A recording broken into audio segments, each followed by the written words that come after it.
এসেছিলে এসেছিলে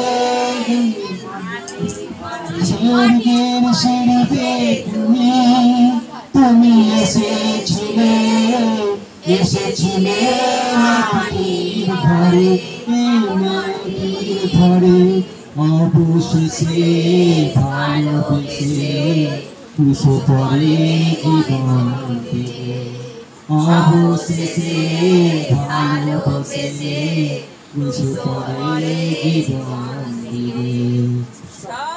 জয় যিশু, হালেলুয়া। তাহলে আজকের তিনি স্বর্গের সিঁড়ি বেয়ে এসেছিলেন, আর সেই সিঁড়িটা শুধুমাত্র লাগিয়ে দিয়ে গেছে যোহন 3:16। আপনি বাইবেল সব পড়ছেন, সব এত নিয়ম, ও বাবা এটা পারবো না, কিচ্ছু পালন করতে হবে না, শুধুমাত্র তাকে বিশ্বাস করুন।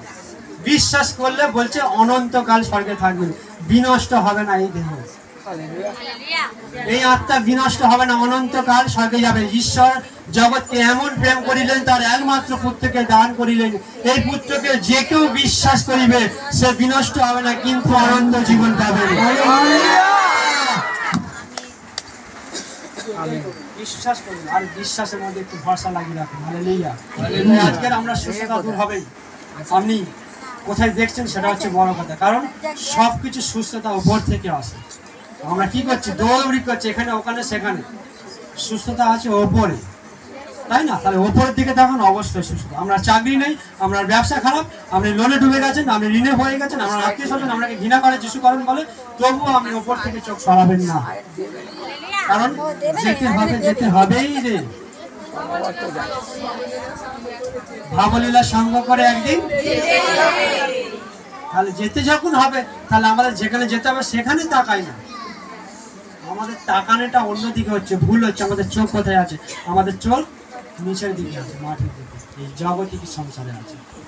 বলছে একটা গান, কি বলছে? সংসারের মায়ায় পড়ে ভুলে গেছি প্রভু আমি তোমারে হেরা। সবাই মিলে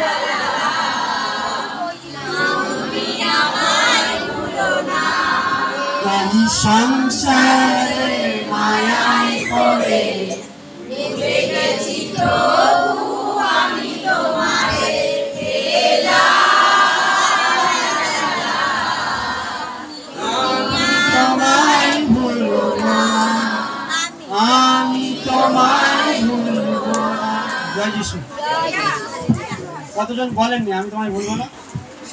যারা যারা বলেননি তারা তারা চিন্তা করে দেখুন, আর যারা যারা বলেছেন চিন্তা করে দেখুন কি বললেন, বহু সময় কি কথা দিলেন, কি চুক্তি দিলেন। যদি মনে হচ্ছে আমার প্রার্থনা প্রত্যেকে শুনি, যদি যার ইচ্ছা আছে যে যিশু ভাই শুধু দয়া পাবার বেরিয়ে যাবো, আমি তাদের কথা বলছি না। যদি মনে হচ্ছে সেই স্বর্গের সিঁড়ি, যে সিঁড়িটা যে এসেছিল সেই সিঁড়িটা ধরে আমি, সেই সিঁড়িটা ধরেই আমি যাব, তাহলে আপনি এটাকে বলুন যে আমেন, আমেন, হালেলুয়া। তাহলে আজকে আপনি বলুন যে আমি মনোনীত, আমি মনোনীত। অল্প লোককে মনোনীত করেছে ঈশ্বর, না? প্রথম বাক্য চলে এলাম, অল্প লোককে মনোনীত করেছে, অনেককে আহত করা হয়েছে, কিন্তু অল্প লোককে মনোনীত করেছে। তাই আজকে যাদের যাদের মনে হচ্ছে যে সত্যি আমি একজন ঈশ্বরের সন্তান, আমি যিশুকেই ঈশ্বর বলে মানি এবং ঈশ্বরকেই মানি, পৃথিবীর সৃষ্টিকর্তা ঈশ্বরকেই মানি, যদি অল্প বিশ্বাসী কেউ থেকে থাকো, যে আজকের দাদা একবার বলছে ঈশ্বর, একবার বলছে যিশু, যিশুকে কেন ঈশ্বর বলে মানি? ঈশ্বর আমরা মানি কিন্তু যিশুকে মানি না, এরকম কারোর প্রশ্ন থাকলে মণ্ডলীর শেষে আমার সঙ্গে কথা বলবেন, আমি কোনটা বুঝিয়ে দেবো কেন, আপনার মুখ থেকেই বেরোবো কেন, ঠিক আছে? আপনিই বলবেন, আপনি জানেন না কোথায় ভুলে আছেন, আপনি যাকে বলেন যে ঈশ্বর সে ঈশ্বর নয়, আমি প্রমাণ করে দেবো 100%। আমরা নিজেরা তো পড়ছি, শাস্ত্র আমিও বলি, আমিও গীতা লক্ষ্য করি, কারণ আমি হিন্দু ধর্মের, আমরা বলি না আমি সনাতন, সনাতন পিতাকে জানেন, পড়ে নেবেন, বাইবেল যদি পড়ে থাকে পড়ে নেবেন। যিশায়াও বলি, কারণ কষ্ট আছে বলি, সনাতন পিতা যিশায়া 9:6 প্রত্যেকে পড়বেন, আমার দাগ মেরে রাখবেন, কালার করে রাখবেন। সনাতন পিতা হচ্ছে স্বর্গের ঈশ্বর, জীবন্ত সনাতন পিতা, সেই প্রভু যীশু খ্রিস্ট আসার আগে থেকে ভাববাণী করা আছে যে শুধু মানুষ রূপে আসছে, যিশু মানুষ রূপে শুধু কিছুক্ষণের সময় এসেছিল। এই জন্যই তো গানটা বলি, স্বর্গে সিঁড়ি স্বর্গের সিঁড়ি বেয়ে তিনি এসেছিল আমাদেরকে উদ্ধার করার জন্য। তিনি উদ্ধার, তিনি আমাদের পরিত্রাণ, তিনি আমাদের মুক্তিদাতা, তিনি আমাদের জীবনের আলো, আমাদের জীবন পথের তিনি আলো। হালেলুয়া। তাই আজকের আমি মনোনীত, প্রত্যেকে বলি আমি মনোনীত, আমি মনোনীত। তাহলে আজকের জীবনে দুঃখ কষ্ট আসবে।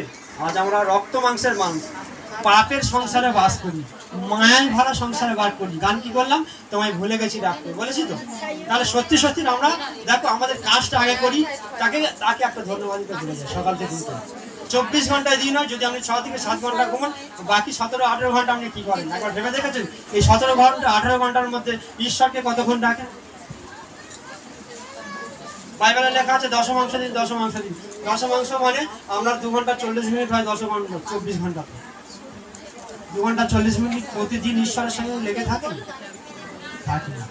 যদি 5 মিনিট সময় পাই, ঘুমোতে যাই বিছানায় বসে, যদি বিশ্বাসী হই আজকের মনে হচ্ছে ভালো লাগছে না, জয় যিশু জয় যিশু হালেলুয়া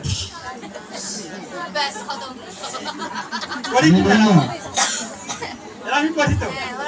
তাহলে আমরা প্রথমে তার সঙ্গে কথা বলছি, কিন্তু প্রভু কি বলছে? তোমরা ভুল করছো। যখন ভালো আছো, যখন সুস্থ আছো, তখন বেশি করে সময় দাও। কারণ বাক্য কি বলছে? বাক্য বলছে জেগে থাকো, প্রার্থনা করো। জেগে থাকো, প্রার্থনা করো। বলছে রাতে ঘুমিয়ে নয়, এই কথা বলেনি। ওনারা ভুল ভাবছেন যে আমি বলছি যে আমাদের সবসময় জেগে থাকতে হচ্ছে। অন্তরে জেগে থাকবেন, হৃদয়ে জেগে থাকবেন। আপনি করছেন হাত